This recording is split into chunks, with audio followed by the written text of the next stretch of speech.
पढ़ने लगेंगे तो कैसे कंप्लीट होगा। तो हमें किसका अध्ययन करना है? महावीर स्वामी का अध्ययन करना है, उनकी शिक्षाओं के बारे में देखना है। ठीक है, अब देखिए जैन धर्म किससे निकला है? जिन धातु से निकला है ना। जिन मतलब क्या होता है? विजेता। जिन मतलब क्या होता है? विजेता। कैसे लोग विजेता होंगे? जिन्होंने अपने इंद्रियों को नियंत्रण कर लिया, ठीक है ना, जो राग द्वेष से मुक्त हो, वो क्या होंगे? विजेता। ठीक है ना। और इसी जिन से क्या निकला है? जैन। ठीक है ना। अब देखिए इनका जन्म कब हुआ था बताइए? 540 ईस्वी।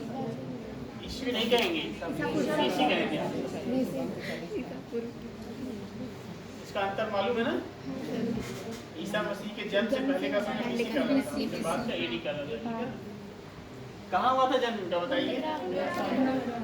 जितने भी धर्म है सब ज्यादातर बिहार में ओरिजिन हुई है, यूपी में। ठीक है ना। कहाँ हुआ इनका? वैशाली में। कहाँ हुआ? कुंडग्राम में ना। सर दो ठो माना गया है क्या? 599 ईसा पूर्व और 540। वही कह रहा हूँ ना, डेटों में कंफ्यूजन है, लेकिन जो कोई भी मान लीजिए, कोई दिक्कत नहीं। जब क्लियर नहीं है तो क्या, तो इसलिए क्या है 540 जो है किताबों में दो मिलते हैं। 540 ईसा को माना जाता है। और महात्मा बुद्ध का क्या था? 563।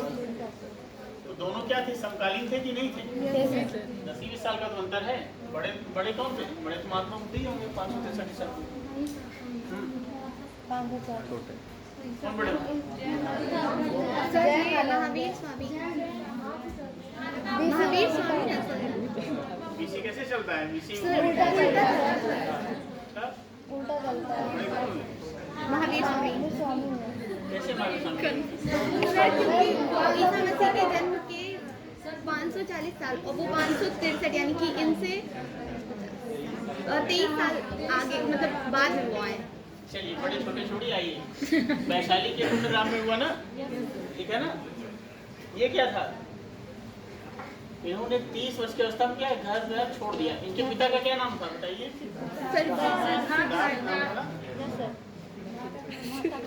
माता का नाम क्या था? त्रिशला। अभी देखिए त्रिशला कौन थी? ये लिच्छवी जो है ना गणराज्य, बहन थी ना। पुत्री थी वहाँ। इसके राजा चेटक की क्या थी? बहन थी।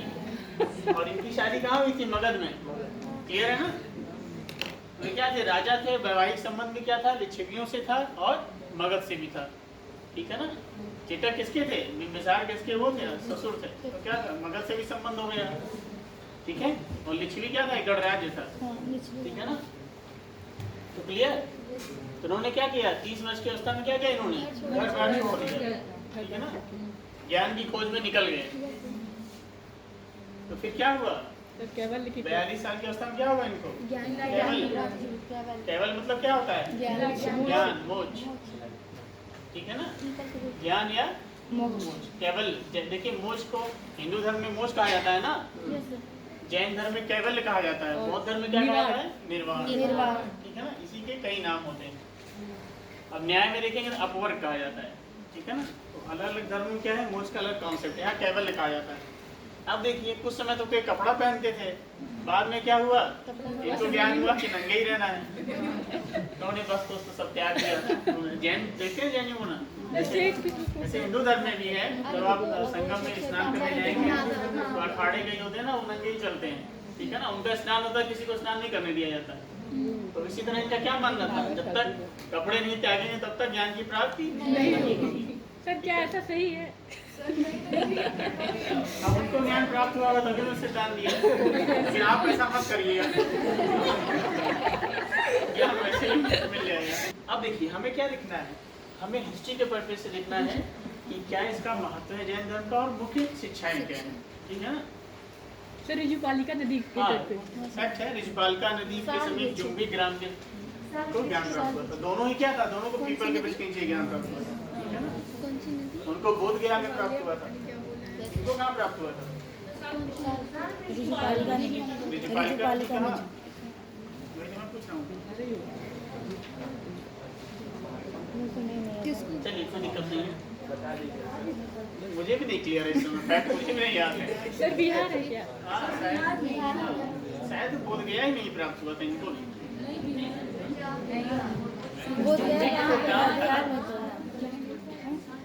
याद नहीं शायद प्राप्त हुआ था, चलिए देखूंगा मैं। लेकिन मुख्य में क्या लिख रहा है कि शिक्षाएं क्या हैं, ठीक है ना। फैक्ट पे मत जाइए, जन्म तो मैंने बता दिया ना कहाँ हुआ, क्या था, इनके पिता का क्या नाम था, माता का क्या नाम था, ठीक है ना। बड़े भाई की आज्ञा से ये घर छोड़ दिए थे 30 वर्ष की अवस्था में, नंदीवर्धन क्या नाम था, ठीक है ना। 12 वर्ष तक उन्होंने कठोर तपस्या की, ठीक है, नंगे रहे अपना ज्ञान प्राप्ति में। तो इनको क्या हुआ, केवल अर्थात ज्ञान मोक्ष की प्राप्ति हुई। ये जान लिए क्या है, संसार क्या है। अगर संसार से हमें मुक्ति चाहिए तो किससे होगी, ज्ञान मार्ग से होगी, ठीक है ना। फिर उन्होंने कौन सी शिक्षाएं दी, अब देखते हैं शिक्षाएं इनकी जो पूछी जाएंगी वो क्या होंगी, शिक्षाएं होंगी ना, ठीक है ना। उसका हम अगर संकीर्ण अर्थ लगाएंगे, जैसा किसी ने कहा शादी नहीं करता, उसका संकीर्ण अर्थ हो गया। ब्रह्मचर्य मतलब क्या है, मन वचन कर्म सबसे पवित्र होना, ठीक है ना। उसका इस केवल ये अर्थ नहीं है कि शादी न करना, ठीक है। सर उसमें आश्रम होते थे ना। हाँ बिल्कुल आश्रम होते थे, तो उससे कैसे तुलना कर सकते थे, 25 वर्ष तो नहीं कर सकते हैं आप। उसमें पहला आश्रम क्या है बताइए, ब्रह्मचर्य तो है। तो 25 साल अब क्या करते हैं, शिक्षा करते हैं कि नहीं करते हैं, शादी नहीं करते थे सर। क्यों नहीं करते थे, गृहस्थ आश्रम क्या था। उसमें तो सिस्टमैटिक ढंग से और बांटा गया ना, जीवन को 100 वर्षों में बांटा गया ना। ये माना गया कि मानव की आयु क्या होती है, 100 साल होती है। पहले के 25 वर्ष क्या होते हैं, 25 साल आप कर्म करेंगे ना, शिक्षा अर्जित करेंगे, ज्ञान अर्जित करेंगे, ठीक है ना। वही ब्रह्मचर्य हो गया। गृहस्थ क्या हुआ, घर लौट के आएंगे, शादी ब्याह करेंगे, तभी ना पितृण से कब आदमी मुक्त होता है, जब संतान पैदा करता है, शादी ब्याह करेगा। वो क्या है, आश्रम व्यवस्था, पुरुषार्थ, स्त्री ऋण की अवधारणा क्या है, वो जीवन से जुड़ी हुई अवधारणा है, उसकी सिस्टमेटिक व्याख्या है, ठीक है ना। हिंदू धर्म में क्या है, उसकी सिस्टमेटिक व्याख्या की गई है। भाई गृहस्थ आश्रम होगा कि नहीं होगा, आप समाज में भी तो जाएंगे, पढ़ने के दौरान आप क्या होता है, समाज से कटते हैं कि नहीं कटते हैं, कटते हैं ना। कोशिश करते हैं ज़्यादा लोग ना आए घर पे, हम पढ़ सके कि नहीं पढ़ सके। लेकिन जब 25 से 50 क्या है, जब आप जॉब कर रहे होते हो तो क्या है, आपको समाज भी देखना होता है, वो गृहस्थ आश्रम हो गया। वानप्रस्थ क्या हो गया, 50 साल के बाद बताइए मन लगता है क्या गृहस्थी में। हाँ घर छोड़ दीजिए, मतलब अब लोग नहीं छोड़ते हैं अलग की बात है, आसक्ति लगी रहती है, ठीक है, ठीक है।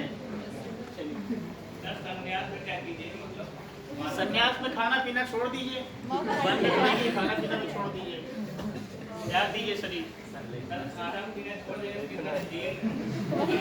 फिर क्या होगा, 75 के बाद जीता जाए, ज्ञान प्राप्ति हो जाएगी आपको, जंगल में कोई जानवर मार के खा जाएगा।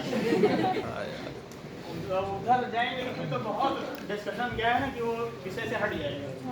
जो हम लोग जानना चाह रहे हैं, हमको 3 ही चीजें अध्ययन करनी है, क्या शिक्षा, पंच महावत क्या है, तीरथ में क्या है बताइए, सम्यक ज्ञान, राइट नॉलेज, क्या है, सम्यक दर्शन, सम्यक चरित्र, उसके बाद क्या होगा, सम्यक आश्रम, सम्यक आचरण, बिहेवियर। बताइए सम्यक ज्ञान क्या होगा, सही ज्ञान प्राप्त करें। जितने भी तीर्थंकर हैं 23-24 है ना, ये क्या है, जो भी उपदेश दिए उसका क्या है, यथार्थ ज्ञान होना चाहिए, राइट नॉलेज, ठीक है ना, ठीक है। सम्यक चरित्र क्या होगा, चरित्र देखने का नजरिया, चरित्र आचरण देखी हुआ ना, मेरा भी कैसे होगा, सम्यक दर्शन ना। देखिए यहाँ गड़बड़ हुआ कि नहीं गड़बड़ हुआ, लेकिन आप लोग का यहाँ बस हाँ सम्यक चरित्र आचरण तो एक ही चीज हुई ना, कैरेक्टर या बिहेवियर क्या होगा आपका, वही होगा, चरित्र आचरण एक ही चीज हुआ ना। सम्यक दर्शन, दर्शन बहुत व्यापक टर्म है। दर्शन क्या होता है पता है, दर्शन मतलब जैसे हम आपको देख रहे हैं, तटस्थ दृष्टिकोण से देखना, निष्पक्ष दृष्टिकोण से देखना क्या है दर्शन, ठीक है ना। ज्ञान क्या है, ज्ञान आपका एक पक्षी भी हो सकता है ना। दर्शन में हम अपने नजरिया अपने नजरिए को व्यक्त करते हैं या सबके नजरिए को एनालाइज करते हैं। हाँ बिल्कुल, समीक्षात्मक तटस्थ दृष्टिकोण से निष्पक्ष दृष्टिकोण से किसी चीज को देखते हैं तो वो दर्शन होता है, किसी भी चीज को, ठीक है। अगर हम राजनीति को निष्पक्ष ढंग से देखेंगे तो क्या कहलाएगा, पॉलिटिकल फिलॉसफी। अगर हम समाज को निष्पक्ष तरीके से, सोशल फिलॉसफी। धर्म को देखेंगे तो दर्शन एक व्यापक अवधारणा है। हाँ जब कोई बहुत ज्यादा ज्ञान प्राप्त कर लेता है तो उसके विचारों कोई दर्शन होता है। ज्ञान, देखो ज्ञान क्या होता है ना, ज्ञान आपका एक पक्षी भी हो सकता है। मान लीजिए आप किसी चीज़ के बारे में सोच रहे हैं, आप सोच रहे हैं मेरा ही ज्ञान सही है, हो सकता है कि नहीं हो सकता है? वहाँ पे हम हाँ, स्वयं भावना आ सकती है कि नहीं आ सकती, लेकिन दर्शन क्या है, वो आपके दृष्टिकोण को भी देखेगा, उनका भी देखेगा, फिर क्या करेगा, उस पर दोनों का मूल्यांकन करेगा, ठीक है ना। क्रिटिकल एग्जामिन करेगा दर्शन। दर्शन का अर्थ होता है ज्ञान क्या है, ज्ञान बताता है क्या है, लेकिन दर्शन क्या बताता है, क्या होना चाहिए, ठीक है ना। ज्ञान तो ही बताएगा ना, ये है पंचमहाभूत, ठीक है ना, जैन का ये है, बौद्ध का ये है, तो दर्शन क्या करेगा, नहीं इसमें तुलना करेगा, कौन सा सही है कौन सा गलत है, या कौन सा ज्यादा उपयुक्त है। दर्शन क्या कहेगा कि जैन धर्म की अहिंसा का पालन नहीं किया जा सकता। क्यों नहीं किया जा सकता, क्योंकि ऐसा कैसे हो सकता है कि हम चले और रास्ते में चींटी न मिले, हम ये चलते थोड़ी देख, अगर हम चींटी देखते हुए चलेंगे तो एक्सीडेंट हो जाएगा हमारा ना। इक्विपमेंट भी यूज नहीं करते कि जब बिजली बनती है तो काफी सारे जीवों की हत्या होती है, तो ये अति हुआ ना, अहिंसा का अति हुआ ना, उसका पालन किया जा सकता है क्या, नहीं किया जा सकता ना। तो आलोचना होगी नहीं होगी, तो क्या करेगा दर्शन, इनकी आलोचना करेगा, ठीक है ना। प्रशंसा क्या करेगा, प्रशंसा करेगा, ये कहते हैं ना स्यादवाद में कि आपका भी दृष्टिकोण सही हो सकता है, आपका भी सही हो सकता है। मतलब समस्त ज्ञान क्या है, वो कहते हैं देश काल परिस्थितियों पर निर्भर करता है, इसलिए प्रत्येक व्यक्ति का ज्ञान सही हो सकता है, ठीक है ना। तो त्रिरत्न देखिए क्या हो गया, सम्यक दर्शन, सम्यक चरित्र और सम्यक ज्ञान। सम्यक ज्ञान क्या हो गया, जो तीर्थंकर है या जो महावीर स्वामी जो उपदेश दिए उनका क्या है, आपको सही ज्ञान होना चाहिए। चरित्र क्या है, आचरण क्या है, जो ज्ञान दिएगा उसको अपने आचरण में मिलाइए। ऐसा ना हो कि सत्य केवल आप सुन लें, उसके बाद कभी सत्य बोले ही नहीं जीवन में, जीवन पर झूठ बोले, तो मतलब क्या है, उसको आप अपने आचरण में भी लाइए, ठीक है ना। सम्यक दर्शन क्या है, जो भी जैन धर्म के सिद्धांत हैं, जैसे मैंने बताया शादवाद है, ठीक है ना, अनेकांतवाद है, बंधन मोक्ष है, उसका क्या है, उसका क्या करिए, सही ढंग से अध्ययन कीजिए, ठीक है ना। तो क्या हो गया, सम्यक दर्शन हो गया, ठीक है ना, यानी सिद्धांतों का यथार्थ ज्ञान, ठीक है ना। ठीक। और सम्यक चरित्र क्या है, जो ज्ञान है उसका आचरण में लाइए, जो शिक्षा है उसको आप आचरण में लाइए, क्लियर। स्यादवाद भी मैंने बताया ना आपको, स्यादवाद क्या है, वही जो मैंने बताया, तो क्या कहेंगे, आपका भी दृष्टिकोण सही है, आपका भी सही है, ठीक है ना। मतलब क्या, ये कहते हैं कि समस्त ज्ञान क्या होता है, अब परिस्थितियों के अनुसार सही है, परिस्थितियों के अनुसार सही और गलत हो सकता है, ठीक है ना। तो आज क्या है, आज पूरे विश्व में समस्या क्यों है, आज धार्मिक हिंसा क्यों है, तो सभी अपने हिसाब हम यही कहते हैं ना कि हमारा धर्म सही है उनका गलत है। अगर हम ये मान लें कि हमारा धर्म एक दृष्टिकोण से सही हो सकता है, उनका भी सही हो सकता है, तो क्या होगा, धार्मिक वाद विवाद नहीं होंगे, ठीक है ना। तो यही तीन मेन थे जिन्हें हमें देखना। आप देखिए योगदान क्या है जैनियों का, महत्व क्या है जैन दर्शन, बताइए, बोलिए ना, अहिंसा, समस्याओं को उन्होंने हाँ वेरी गुड, चाहे उन्होंने अहिंसा की बात की, ठीक है ना। नंबर 2, हाँ समानता की बात की कि नहीं की, और बताइए, हाँ कर्मकांडों का विरोध किया कि नहीं किया, आडंबर आडंबर कठोर तप त्याग से बल दिया। और बताइए कर्मकांडों का विरोध किया, और बताइए सबसे बड़ी चीज आप लोग नहीं बता रहे हैं, क्या इन्होंने जन सामान्य की भाषा में उपदेश दिया, इन्होंने किस भाषा में दिया, प्रैक्टिकल, ठीक है ना। इसी से क्या हुआ, एक भाषा निकली सौर सैनिक, जिससे मराठी भाषा का उदय हुआ, ठीक है ना। तो क्या होगा, क्षेत्रीय भाषाओं के उदय में क्या है, जैन दर्शन का योगदान है कि नहीं, ठीक है ना। कर्मकांडों का विरोध किया, अहिंसा की बात की, समानता की बात की, प्राकृत भाषा में उपदेश दिए, ठीक है ना। क्लियर, 3-4 मत क्लियर ना। और देखिए ये कहाँ ज्यादा फैला, पश्चिम भारत में, कहाँ, जहाँ व्यापार वाणिज्य ज्यादा था, कर्नाटक, पश्चिम भारत। अच्छा एक बताइए, ऐतिहासिक दृष्टिकोण से आपको पता है कर्नाटक में सच कहाँ मिलता है, आपको याद है ना कि मगध में अकाल पड़ा, चंद्रगुप्त मौर्य कहाँ चले गए, कर्नाटक चले गए, ठीक है ना। चंद्रगुप्त मौर्य क्या थे, शुरू में ब्राह्मण धर्म मानते थे, बाद में जैन धर्म। भद्रबाहु के साथ कहाँ चले गए थे, प्राण त्याग, ठीक है ना। संलेखना में से प्राण त्याग कहाँ, श्रवण बेलगोला में, वो आज भी क्या है जैन दर्शन का बहुत महत्वपूर्ण तीर्थ स्थल है। तो क्या हुआ, मैक्सिमम पश्चिम भारत और कर्नाटक में क्यों हुआ, क्योंकि व्यापार वाणिज्य ज़्यादा था, ठीक है ना। सर बाहुबली की मूर्तियाँ जैन दर्शन हाँ, जैन धर्म से संबंधित है। बाद में क्या हुआ, जैन दर्शन में शुरू में मूर्ति पूजा नहीं थी, बौद्ध में भी नहीं थी। बाद में क्या हुआ, धीरे धीरे ब्राह्मण धर्म से प्रभावित होकर क्या हुआ, ईश्वर की अवधारणा कर ली गई। महावीर स्वामी और क्या हुआ, बुद्ध को ईश्वर मान लिया गया। फिर क्या हुआ, उनकी मूर्तियों का निर्माण प्रारंभ हो गया। नहीं, ऐसा कैसे कह सकते हैं, नास्तिक वास्तिक का तो वेदों के आधार पर होगा ना। मूर्ति पूजा पे करेंगे तो फिर तो कंट्राडिक्शन हो जाएगा, क्योंकि मूर्ति पूजा इसमें ही प्रारंभ हो जाती है, लेटर में चलकर आगे सर वो मूर्तियाँ महावीर की ही होती हैं या सारे तीर्थंकरों की। जैसे आप जब कभी प्रयाग जाइए तो वहाँ पे ऋषभ देव की मूर्ति है, ठीक है ना। पहले तीर्थंकर ऋषभ देव माने जाते थे ना। आस्तिक का परिभाषा भी दिया हुआ है कि जो ईश्वर पे भरोसा नहीं करे।